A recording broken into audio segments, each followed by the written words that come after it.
എല്ലാവർക്കും നമസ്കാരം. ഞാൻ ഇന്ന് ഉണ്ടാക്കാൻ പോകുന്നത് റാഗിയുടെ പൊടി ദോശ. അതിന് ഞാൻ 3 ഗ്ലാസ് റാഗിക്ക് 1 ഗ്ലാസ് ഉഴുന്ന് എന്ന അളവിൽ ഇന്നലെ വെള്ളത്തിലിട്ട് രാത്രി അരച്ചു വച്ചിട്ടുണ്ട്. ഉപ്പൊക്കെ ചേർത്ത് വച്ചിരിക്കുകയാണ്. ഇത് നമുക്ക് ദോശ ഉണ്ടാക്കാം. ഞാൻ നല്ലെണ്ണയാണ് കല്ലിൽ തൂക്കുന്നത്. ഇരുമ്പിൻ്റെ കല്ലാണ്. അതിന് നല്ലെണ്ണ തേക്കുവാണ് നല്ലത്.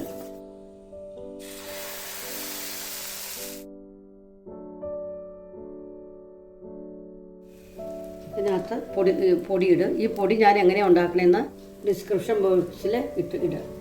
ഇങ്ങനെ പൊടി ഇടുന്നതുകൊണ്ട് നമുക്ക് ചട്നി അല്ലാതെ തേങ്ങാ ചട്നിയോ സാമ്പാറിൻ്റെയോ ആവശ്യമില്ല.